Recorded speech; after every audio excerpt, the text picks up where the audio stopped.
서양의 기독교인들이 성경 다음으로 가장 많이 읽는 책이 있습니다. 그건 바로 존 버년이 쓴 철로 역정이라는 책입니다. 이 책이 쓰여진 배경이 있는데요, 버년이 열심히 복음을 전하다가 박해자들로 인해서 감옥에 갇히게 됐습니다. 원래 활달한 성격이었지만 감옥에 갇혀 있다 보니까 그는 우울증이 생겨버리고 말았습니다. 간절한 마음으로 하나님께 기도를 드렸습니다. 하나님, 저는 제 생명이 다하는 그날까지 열심히 복음을 전하다가 하나님 나라에 가고 싶습니다. 그러니 어서 속히 이곳에서 나갈 수 있게 해주세요. 어느 날 기도하는 가운데 세미한 주님의 음성을 듣게 되었습니다. 그게 바로 오늘 본문 고린도후서 12장 9절 말씀이에요. 내 은혜가 네게 족하도다. 이는 내 능력이 약한 데서 온전하여 짐이니라. 내 은혜가 네게 족하다. 이는 내 능력이 약한 데서 온전해지기 때문이다. 이 말씀을 묵상하는 가운데 그는 큰 은혜를 받았습니다. 그렇구나. 내가 비록 감옥에 갇혀 있다 할지라도 하나님은 나에게 변함없이 족한 은혜를 베풀고 계시는구나. 이것을 깨닫게 되자 고통스럽게 여겨졌던 감옥 생활이 천국이 되었습니다. 그럼에도 불구하고 그는 매일매일 하나님을 찬양하면서 무려 12년 동안 갇혀있는 중에도 하나님께 영광을 돌렸습니다. 그리고 하나님이 주시는 감동대로 묵상 중에 쓴 책이 바로 이 철로역정이에요. 버녀는 자신이 말로 복음을 전할 때보다도 이 글을 통해서 훨씬 더 많은 사람들을 하나님께로 인도하고 있습니다. 약한 그때에 오히려 더 크고 강한 힘을 발휘할 수 있었다 하는 겁니다. 하나님이 우리 인간에게 주신 영성에는 여러 가지가 있는데 그 중에서도 가장 특이한 영성이 있는데 그것이 바로 약함의 영성입니다. 약함의 영성. 세상은 강한 자만이 살아남는다고 가르칩니다. 강한 것이 약한 것을 지배한다, 이렇게 말합니다. 그래서 어떻게 해서든지 강한 자가 되기를 원하고 수단 방법을 가리지 않고 강하게 하는 훈련을 합니다. 아이 어린할 것 없이 줄기차게 길들여진 생존의 법칙이었습니다. 이른바 정글의 법칙을 배우며 살아왔습니다. 자신이 약해지는 것을 원하는 사람이 있을까요? 없어요.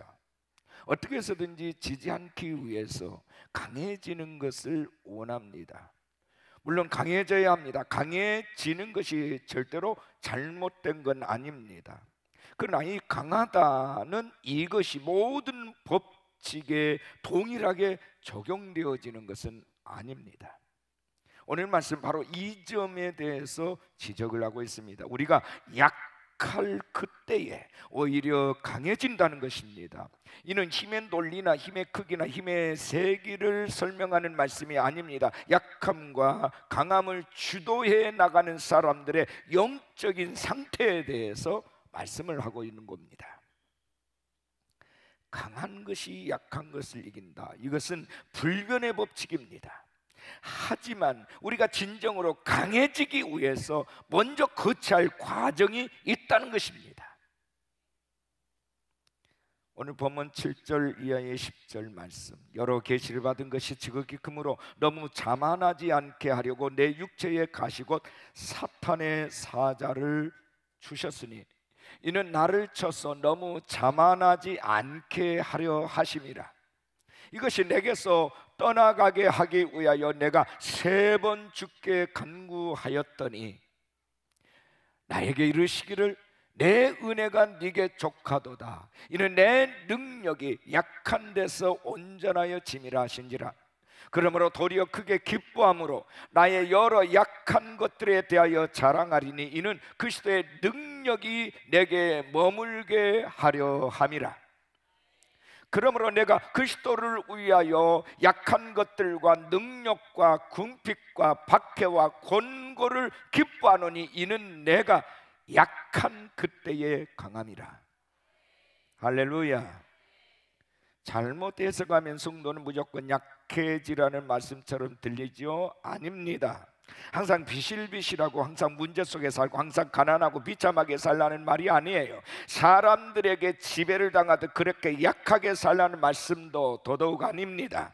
성경은 그리스도인들을 오히려 강하고 담대해야 된다고 말씀하십니다. 본문의 핵심은 성도들이 어떻게 해야 강하고 담대해질 수 있는가에 대해서 말씀을 하고 있는 거예요. 그 비결은 너희가 스스로 약하다라고 하는 것을 인정하는 그때에 하나님의 강한 힘이 들어온다는 거예요.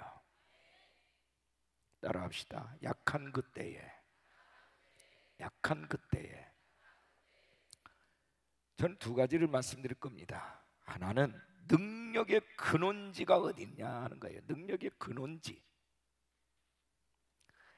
세상에서 성적 1등을 한 사람이 인생을 항상 1등으로 사는 건 아니에요.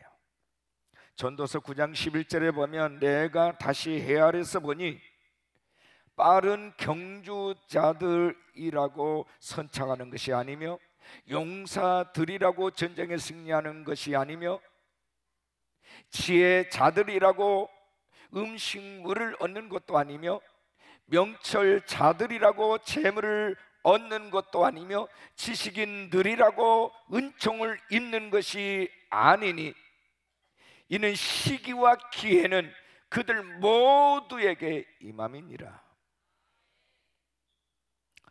빠른 경주자, 용사, 지혜자, 명철자, 지식인은 최소한 자기 분야에 있어서 전문가들이고 강한 자 그룹들입니다.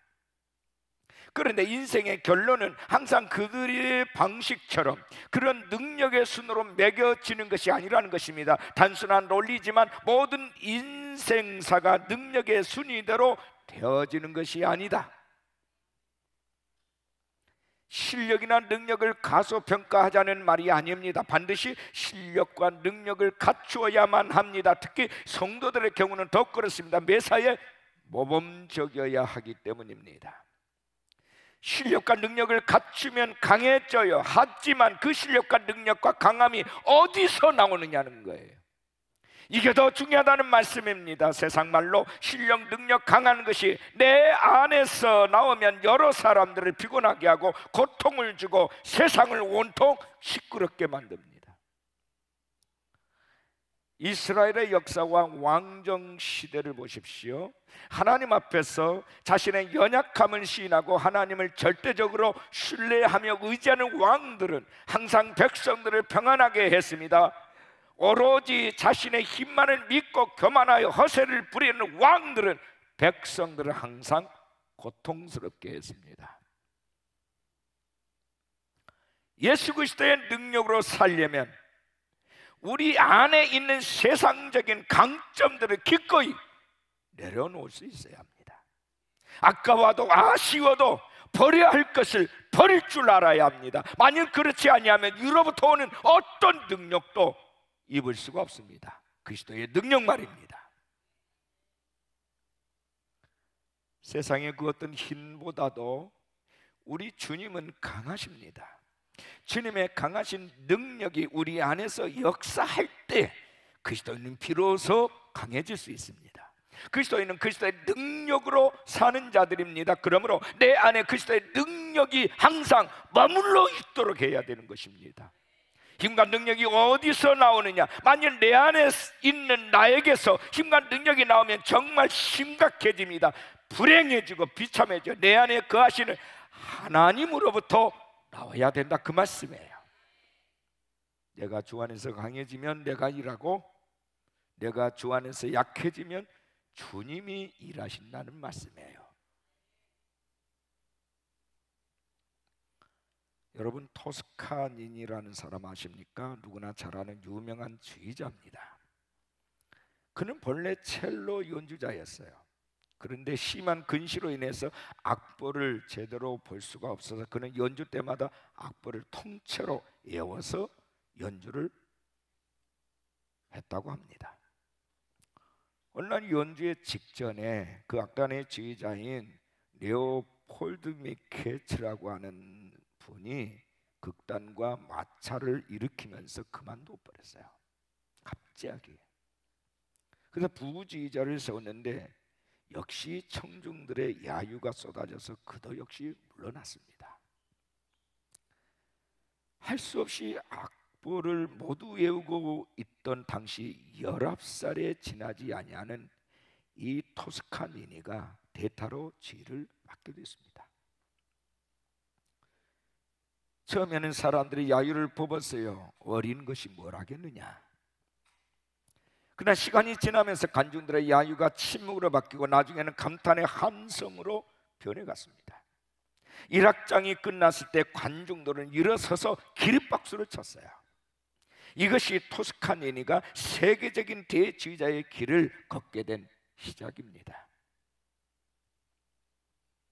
만약 그가 시력이 나쁘다는 약점을 가지고 있었지 않았다면 유럽의 한 첼로 연주자에 불과했을 것입니다. 그러나 시력이 나빠져서 악보를 볼 수 없었기에 악보를 통째로 외울 수밖에 없었고 또 관중들의 야유에도 불구하고 침착하게 지휘를 완주했기에 그의 약함이 도리어 그를 세계적인 명지휘자로 우뚝 서게 만든 것입니다. 약점, 컴플렉스가 없는 사람이 있을까요? 단 하나도 없어요. 약점이 있다고 하는 것은 괴롭고 고통스럽고 힘든 일입니다. 그러나 그 약함이 있었기에 더 큰 능력을 담을 수 있는 그릇이 되는 것입니다. 토스카니니는 이런 말을 남겼어요. 어려울 때 힘이 되신 하나님께 감사하자. 좋은 환경이 아니라고 해서 불평하지 말자. 좋은 환경이 반드시 좋은 결과를 가져오는 것은 아니다. 아담은 에덴 동산의 좋은 환경에서도 타락했다. 눈물에 대해서도 감사하자. 눈물 있는 눈으로 하나님을 바라볼 때 더 똑똑히 바라볼 수 있다. 하나님, 우리가 어려울 때일수록 우리에게 가까이 오셔서 우리를 보여주시고 힘내어 주신다. 할렐루야. 이게 그의 고백이에요. 기억하십시오. 주님은 강한 자를 돕는 게 아니라 약한 자를 도우세요. 찬송가 563장의 3절에 보면 내가 연약할수록 더욱 기여기사 높은 보좌 위에서 낮은 나를 보시네. 날 사랑하심, 날 사랑하심, 날 사랑하심 성경에 쓰였네. 제가 하나님의 일을 거부할 때 이유는 이것이었어요. 주님, 나는 아무것도 할 수 없습니다. 나는 약합니다. 나는 무식합니다. 나는 고등학교도 떨어졌고요, 대학교도 2번이나 떨어진 그런 사람입니다. 그런 나를 하나님이 쓰시겠다고요? 지금 하나님 실수하시는 겁니다. 우리 형님도 유능하고 세상에는 유능한 사람들이 많은데 왜 하필 납니까?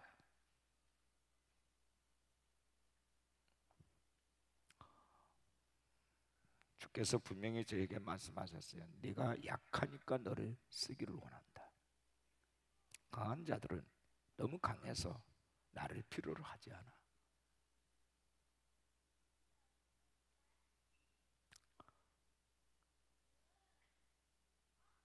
내가 누구냐? 나는 전능자 아니냐?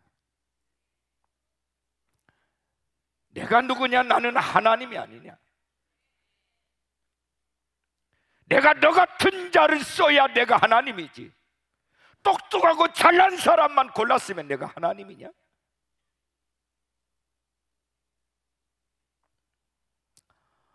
저는 거기서 꺾어졌어요. 손 들었습니다. 예, 아버지.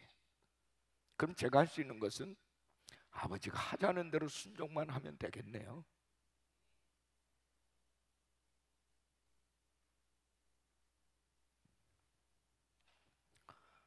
두 번째 교훈입니다. 약함의 영성이 살아나야 그는 승리의 인생이 될 수 있습니다. 약함의 영성이 살아나야 합니다. 세 가지를 말씀드릴 겁니다. 첫째는 자기 부인이에요. 자기 부인. 본문 7절을 보면 여러 계시를 받은 것이 지극히 크므로 너무 자만하지 않게 하시려고 내 육체에 가시 곧 사탄의 사자를 주셨으니 이는 나를 쳐서 너무 자만하지 않게 하려 하심이라. 너무 자만하지 않게 하시려고. 주님은 너무 잘나고 똑똑한 바울의 힘을 꺾어버렸다는 거예요. 그의 자아가 너무나도 강했기에 그 자신을 부인하도록 주께서 친히 그 몸에 사탄으로 말미암아 자물쇠를 잠궈버린 거예요. 스스로 아무것도 할 수 없도록 꼼짝달싹 하지 못하도록 자물쇠를 쳐버렸어요. 그리스도의 능력은 주님의 능력이 내 안에 공급될 때만이 나타나는 능력이에요. 누가복음 9장 23절에 무리에게 이르시되 아무든지 나를 따라오려거든 자기를 부인하고 날마다 제 십자가를 지고 나를 따를 것이라. 철저하게 자신의 무능함을 인정하는 자만이 자기를 부인할 수 있어요. 자신을 과신하고 자신을 자랑하는 사람은 자신에 대한 의존도가 병적으로 강한 사람입니다. 그는 염소처럼 완고하고 고집이 센 아주 교만한 사람이에요. 그에게는 하나님이 거하실 공간이 없어요. 처소가 없습니다. 이런 자들에게는 이로부터 오는 어떤 능력도 기대할 수 없어요. 당연히 하나님의 역사도 일어나지 않습니다. 설령 다른 사람들보다 능력 있고 학식이 있고 재능이 있다 하더라도 그것들은 모두 주님께서 허락하신 은혜의 산물인 것을 잊지 마시기를 바랍니다. 건강, 물질, 학벌, 소유, 자랑거리, 이 모든 것들은 철저하게 하나님 앞에 깨부시고 하나님 앞에서 몸을 낮추셔야 합니다.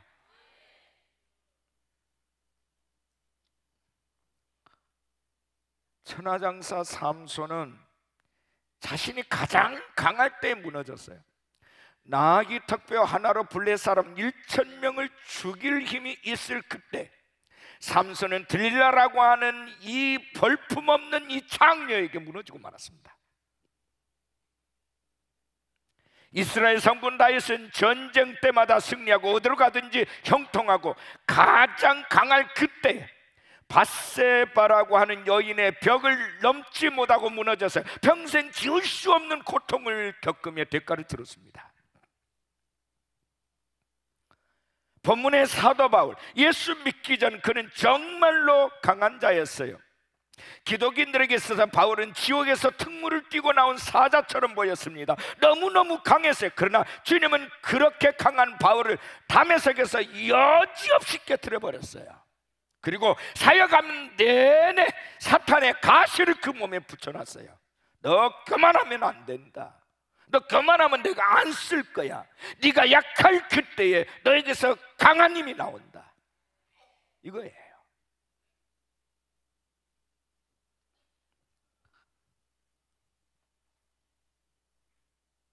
이것이 하나님의 전략입니다. 하나님은 강한 자를 부러뜨리시고 넘어뜨리시고 깨뜨리셔서 약하게 하신 다음에 그를 사용하십니다.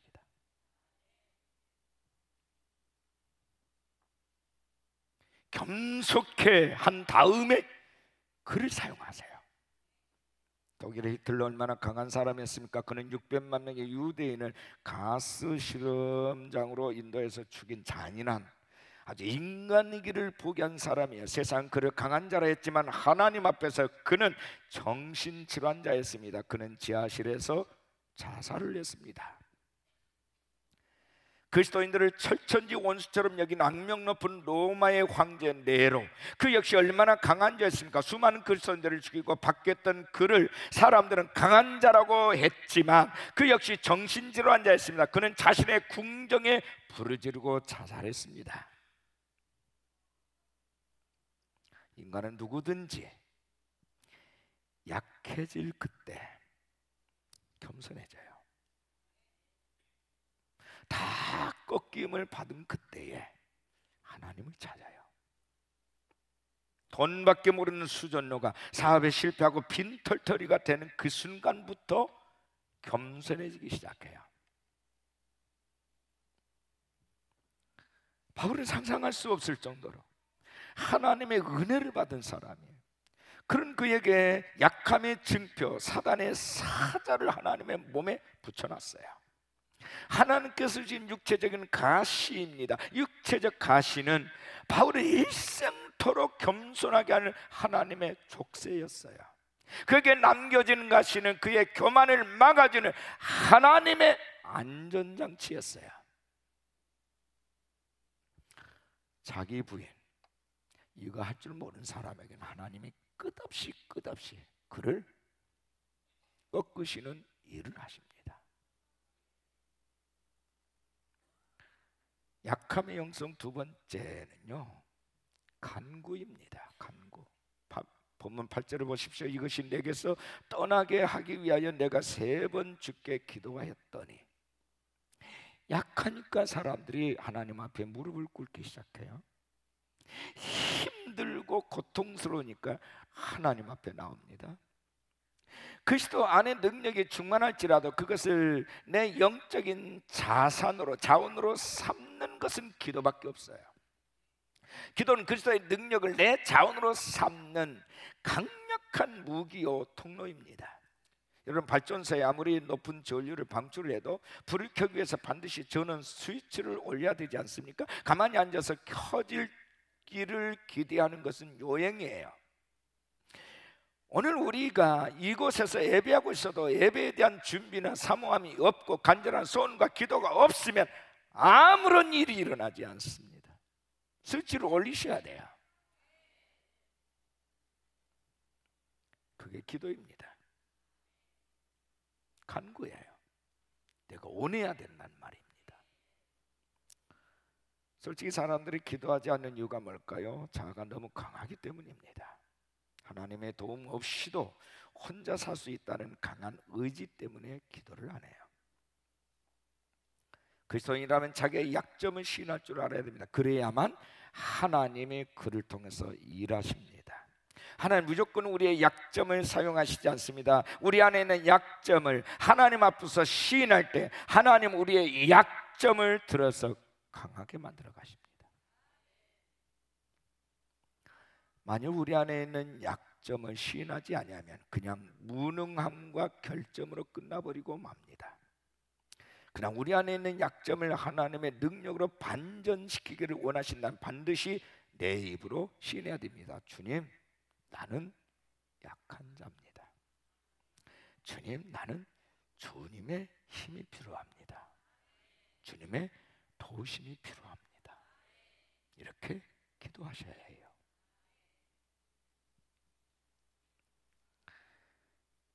하나님은 피곤한 자에게 능력을 주신다고 이사야 40장 29절에 말씀합니다. 연약함을 친히 담당해 주신다고 마태복음 8장에서 주께서 말씀하십니다. 성령님도 우리 연약함을 도우신다고 로마서 8장 26절에서 말씀하십니다. 여러분, 곰은요 6개월 동안을 아무것도 안 먹어도 버팁니다. 어떤 뱀은요 무려 600일까지도 버틸 수 있다고 합니다. 거북이도 500일을 아무것도 안 먹고도 버팁니다. 근데 사람은 산소 없이는 8분 이상도 버틸 수가 없어요. 물 없이 일주일을 버티기 힘듭니다. 코털 하나 잘못 뽑다가 죽기도 해요. 이처럼 연약한 질그릇이 인간입니다. 하나님이 왜 인간을 유독 이렇게 약하게 만들어 놨을까? 왜 하나님을 의지하지 않으면, 의존하지 않으면 안 되게 만들었을까?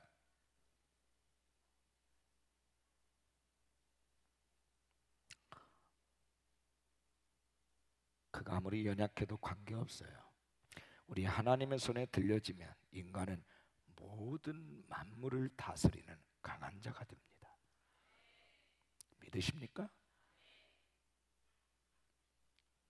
헬런 켈러는 얼마나 약합니까? 말도 못하고 듣지도 못하고 보지도 못했습니다. 그러나 자신의 약함을 하나님께 인정하고 주님 손에 붙들리게 되니까 세계적인 거목이 되었습니다. 에디슨도 머리가 아주 나빠서 학교에서 공부 못한다고 쫓겨났어요. 찢어지게 가난했습니다. 그러나 자신의 약함을 주님께 고백하고 붙들림을 받으니까 전설적인 발명왕이 됐습니다. 이런 예를 들자면 끝이 없습니다. 바울도 육체의 가시로 연약했지만 오히려 하나님은 그에게 병을 고치는 능력을 주셨습니다. 이것이 약함의 강점이에요. 약했기 때문에 강해진 겁니다. 그리스도의 능력을 힘입기 위해서는 내 안에 조금이라도 남아있는 육신의 마음과 생각을 차단해야 합니다. 그리고 그분이 공급해 주시는 능력을 구하셔야 합니다. 사람은 강할 때보다도 약할 때 기도합니다. 급하면 기도하게 되어 있어요. 갑자기 새벽을 쌓지 않던 분이 새벽 예배를 드리면 뭔가 있어요. 그죠? 하나님은 그를 흔들고 있다는 겁니다. 저는 열심히 기도한 사람이 지금 기도하지 않는 이유는 뭘까? 너무나도 부요해졌기 때문입니다. 이른바 경제적으로나 형편상으로 볼 때 기도하지 않고도 크게 문제될 것이 없다라는 자기 확신이 믿음보다도 더 강해졌기 때문에 그래요. 여러분 기도 무릎을 꿇으시기를 바랍니다. 하나님의 도우심을 진심으로 간구하시기를 바랍니다. 약할 그때가 바로 기도 무릎을 꿇을 때입니다. 마지막 세 번째는 그리스도의 능력입니다. 약함의 영성이 살아나면 그리스도의 능력이 나타납니다.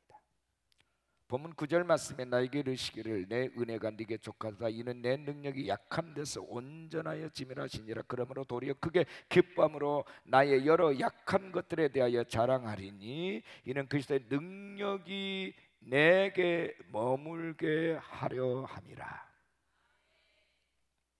주의 능력은 내가 약해질 때 온전하게 나타난다는 겁니다. 약할 때 강해진다는 말씀이에요.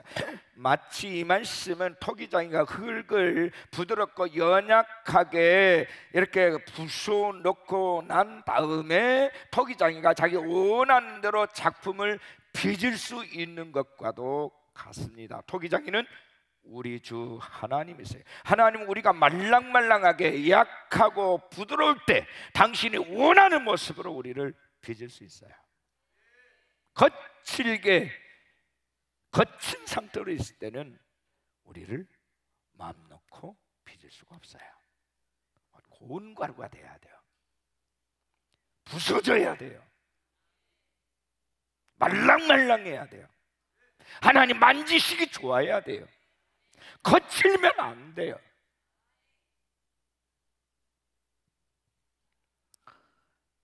강할 것 같은 골리앗이 항상 강한 건 아니었죠. 골리앗은 연약하다 못해서 사람들의 핀잔까지 들었던 약한 소년 다윗의 손에 의해서 처참하게 거꾸로 뜨림을 당했습니다.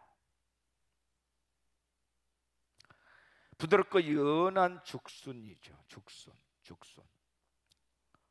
저희 처가댁에 대나무가 있는데 가끔씩 죽순을 가지고 옵니다. 이 연한 죽순은 모든 미식가들이 좋아하는 고급 요리를 만들어내요. 하지만 연한 죽순이 자라면 강한 대나무가 됩니다. 이것이 바로 하나님이 역사하신 약함의 능력이요 약함의 영성이에요.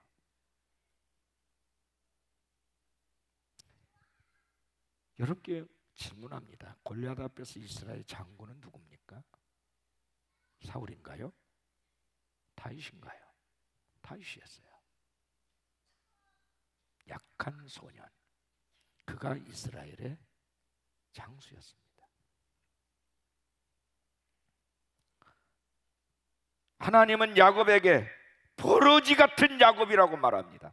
그러나 날카로운 새 타작기계로 내가 너를 만들겠다. 이사야 41장 14, 15절 버러지 같은 너 야곱아, 너 이스라엘 사람들아 두려워하지 말라. 나 여호와 말하니 내가 너를 도울 것이라. 내 구속자는 이스라엘의 거룩한 이인이라. 보라, 내가 너를 이가 날카로운 새 타작기로 삼으리니 네가 산들을 쳐서 부스러기를 만들 것이고 작은 산들이 겨같이 될 것이다.